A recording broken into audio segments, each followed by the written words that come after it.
A gravidez é uma época de realizar muitos exames, mas hoje eu quero te falar de um em específico, o exame de glicose. Pior exame da gravidez. Então hoje eu quero te falar sobre quando diagnosticamos o diabetes na gravidez. E também quando realizamos o exame de curva glicêmica, que também é conhecido como o exame do xarope de glicose. Esse que a Gigi falou que é o pior exame da gravidez. Quer saber mais? Fica por aqui.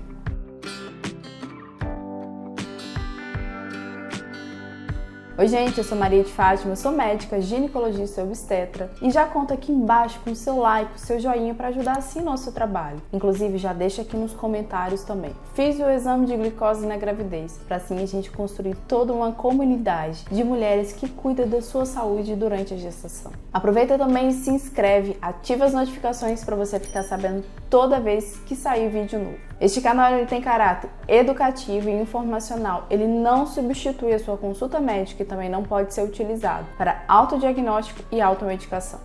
O exame de glicose na gestação, que é aquele exame de sangue, que você colhe em jejum pela manhã, deve ser realizado logo no início da gestação e repetido a cada 3 meses até nascer o seu bebê. O exame é considerado normal quando ele é menor do que 92. Se por acaso ele veio entre 92 e 125, então você tem um diagnóstico de diabetes gestacional. Se por acaso esse exame de jejum da glicose for maior que 125, for de 126 em diante, então você tem um diagnóstico de diabetes gestacional diagnosticado na gravidez, mas trata-se de um diabetes prévio, ou seja, você já tinha essa doença antes de engravidar. Além disso, para as pacientes com glicose de jejum menor que 92 no primeiro trimestre, ainda é orientado realizar teste oral de tolerância à glicose com 75 gramas de glicose, que deve ser realizado entre 24 e 28 semanas. As pacientes que já têm um diagnóstico de diabetes na gestação ou aquelas que passaram por uma gastroplastia prévia, ou seja, fizeram cirurgia bariátrica, elas têm contraindicação de realizar esse teste, que também é conhecido como TOTG, teste oral de tolerância à glicose. E como é feito o exame de teste glicêmico na gravidez, doutora? Esse exame ele precisa ser agendado, você vai até o laboratório e quando chegar lá vai ser coletado o exame da glicose em jejum. Após a primeira coleta, então você vai tomar um líquido muito doce, tá? Que ou parece ali um suco de limão muito doce ou tem gosto tipo de um xarope mesmo. Então vai ser coletado de novo a segunda coleta na primeira hora após você ter ingerido esse líquido e novamente depois na segunda hora. Inclusive me conta aqui embaixo de qual time você é. Pior exame da gravidez ou até que gostei? A maioria das pacientes aqui do consultório, elas não gostam desse exame, mas algumas falam, doutora, até que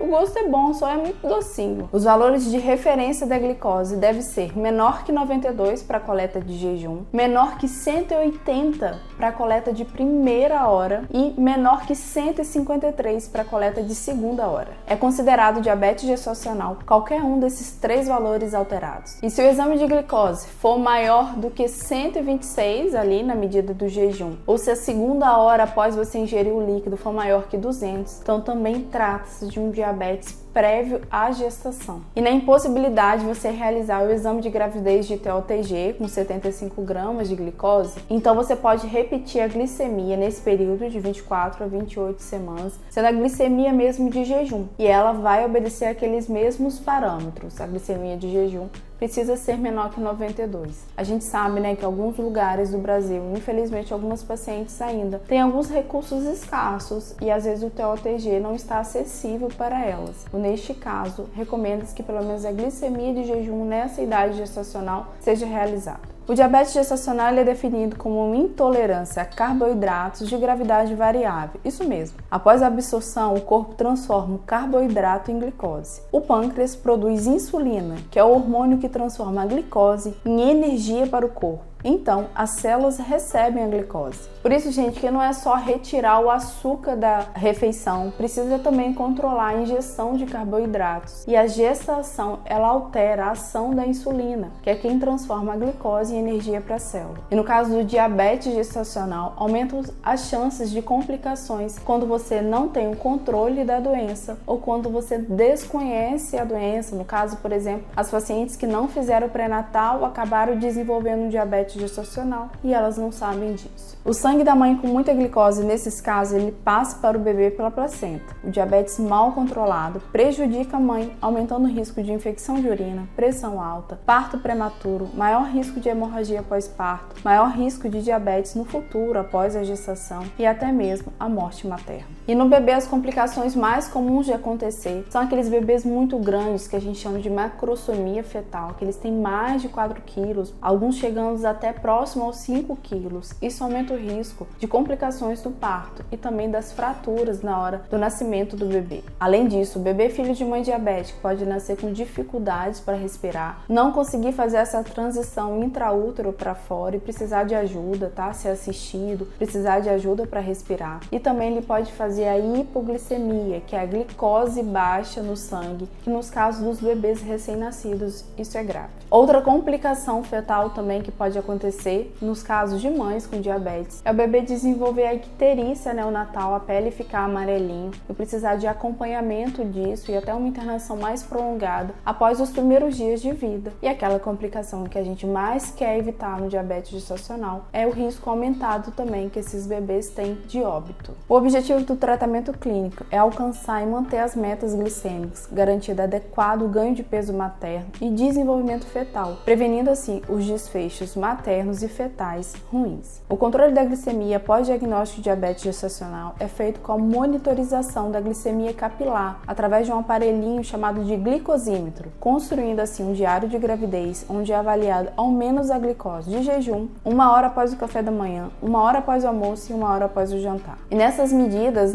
que é feito com a glicemia capilar, os valores de referência eles mudam. O jejum ele tem que ser menor que 95. 1 hora após a refeição, ele tem que ser até 140 e 2 horas após a refeição até 120. Na rede SUS do Brasil é previsto, a disponibilização desse aparelhinho, desse glicosímetro para as pacientes que têm alterações de glicemia na gestação. E o tratamento, doutora? Como é que trata isso? A base do tratamento é a alimentação na gravidez associada à prática de atividade física. Recomenda-se ali cerca de 120 a 150 minutos por semana de uma atividade física que não já esteja inserida ali. Não pode ser ir e voltar do trabalho, por exemplo. Inclusive, quero deixar aqui a sugestão de exercício físico na gravidez. Um vídeo que tem aqui no canal que eu preparei para vocês não terem mais dúvida sobre a atividade física na gestação. Vou deixar aqui no card também na descrição. E com relação à alimentação, as refeições da mulher grávida devem ser pelo menos 4 principais: café da manhã, almoço, café da tarde